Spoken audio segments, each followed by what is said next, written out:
Astro channel உங்களை அன்புடன் வரவேற்கிறது. பிஎம் ஆஸ்ட்ரோ சேனலிலிருந்து உங்கள் துரைவேலு கிருஷ்ணசாமி. மேஷம் 2024க்கான புத்தாண்டு பலன்கள். மேஷராசி அன்பர்களே, துடிப்பும் வேகமும் கொண்ட மேஷராசி அன்பர்களே, மனதளவில் இருந்து வந்த குழப்பங்கள் படிப்படியாக குறையும். திருமணம் ஆனவர்களுக்கு மகிழ்ச்சியான செய்திகள் கிடைக்கும். தாய்மாமன் வழியில் ஒத்துழைப்பான சூழல் உண்டாகும். கோவில் மற்றும் திருப்பணிகளில் ஆர்வம் தெளிவும் ஏற்படும். தேவைகளை நிறைவேற்றிக் கொள்வதற்கான சூழல் உண்டாகும். குழப்பமான எண்ணங்களால் முடிவுகள் எடுப்பதில் தாமதம் ஏற்படும்.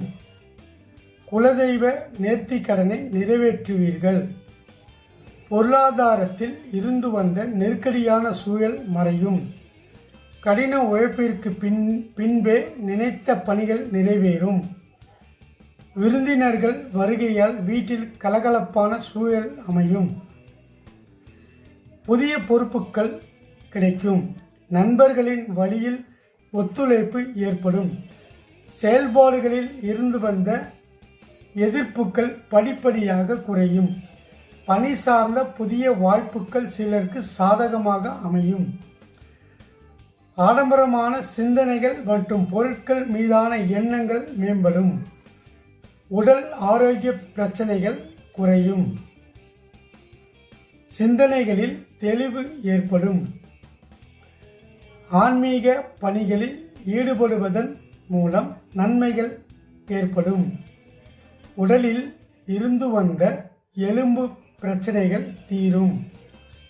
பெண்கள் சூழ்நிலை அறிந்து காரியத்தை மேற்கொள்வது நன்மையை பயக்கும். விலை உயர்ந்த பொருட்களின் கவனம் வேண்டும். விளையாட்டான பேச்சுகளை குறைத்து கொள்ளவும். உடன் இருப்பவர்களிடம் கவனம் வேண்டும். தனிப்பட்ட விஷயங்கள் பகிர்வதை தவிர்க்கவும். நம்பிக்கையானவர்களை பற்றி புரிதல் அதிகரிக்கும். பழக்க வழக்கங்களில் சில மாற்றங்கள் ஏற்படும். உறவுகளை பற்றி சிந்தனைகள் மேம்படும். மாணவர்கள் கல்வி சார்ந்த பணிகளில் கவனத்துடன் இருக்கவும். புதிய நபர்களின் தன்மைகளை அறிந்து பழகவும். பேச்சுக்களில் விவேகம் வேண்டும். மேல்நிலை கல்வியில் இருந்து வந்த குழப்பம் குறையும். உயர்நிலை கல்வியில் ஆலோசனைகளின் மூலம் மாற்றம் ஏற்படும். தடைப்பட்ட பட்டம் சார்ந்த படிப்புகள் படிப்பதற்கான வாய்ப்புகள் கிடைக்கும். உத்தியோகத்தில் இருப்பவர்களுக்கு அலைச்சல்கள் மேம்படும். சிறு சிறு குற்றச்சாட்டுகள் அவ்வப்போது ஏற்பட்டு நீங்கும். உயர் அதிகாரிகளிடத்தில் அனுசரித்து செல்லவும்.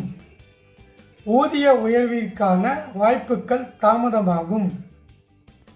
உங்கள் மீதான வீண் பழிகளிலிருந்து விடுபடுவீர்கள். சக ஊழியர்களிடத்தில் இருந்து வந்த கருத்து வேறுபாடுகள் கட்டுப்பாட்டிற்குள் வரும். உத்தியோகம் சம்பந்தமாக அயல்நாடு சென்று வருவீர்கள். தொழில் வியாபாரத்தில் முன்னேற்றமான சூழல் உண்டாகும். வளர்ச்சிக்கான புதிய திட்டங்களை தீட்டுவீர்கள். பயணங்களால் லாபம் கிடைக்கும். வியாபாரம் நிமித்தமான பழைய சிந்தனைகளால் ஒரு விதமான சோர்வு உண்டாகும்.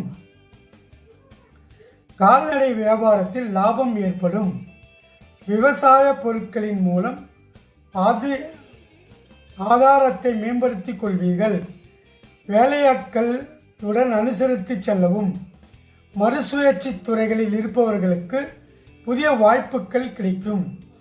கலைத்துறையினருக்கு வசீகரமும் திறமையும் அதிகரிக்கும். கலைத்துறையில் இருப்பவர்களுக்கு முன்னேற்றமான சூழல் உண்டாகும். கலகலப்பான பேச்சுகளின் மூலம் பலரின் அறிமுகம் கிடைக்கும். ரசனைத்தன்மையில் மாற்றம் உண்டாகும். எதிர்பாலின மக்களின் விஷயங்களில் சற்று கவனத்துடன் செயல்படவும். வரவை மேம்படுத்துவதற்கு வாய்ப்புகள் அமையும். அரசியல்வாதிகளுக்கு தடையாக இருந்தவர்கள் விலகிச் செல்வார்கள். வித்தியாசமான அணுகுமுறைகளின் மூலம் மாற்றமான சூழல் உண்டாகும். பேச்சுக்களில் கனிவு வேண்டும். கோபமான பேச்சுக்களை குறைத்து கொள்ளவும். உடன் இருப்பவர்களால் அலைச்சல்கள் ஏற்படும். கட்சி நிமித்தமான உயர் அதிகாரிகளிடத்தில் சூழ்நிலைக்கு ஏற்ப செயல்படுவது நல்லது. செவ்வாய்க்கிழமை தோறும் முருகப்பெருமானை தீபமேற்றி வழிபட மனக்கவலைகள் தீரும். வாழ்க்கையில் முன்னேற்றம் உண்டாகும். இங்கே கூறப்பட்டுள்ள அனைத்து சுப மற்றும் அசுப பலன்கள் யாவும் அவரவர்களுக்கு நடைபெறுகின்ற தசாபுத்திக்கேற்ப கிடைக்கும். இந்த வீடியோ உங்களுக்கு பிடிச்சிருந்ததுன்னா லைக் பண்ணுங்க, ஷேர் பண்ணுங்க, சப்ஸ்கிரைப் பண்ணுங்க. மீண்டும் அடுத்த பதிவில் சந்திக்கும் வரை உங்கள் துரைவேலு கிருஷ்ணசாமி. நன்றி, வணக்கம்.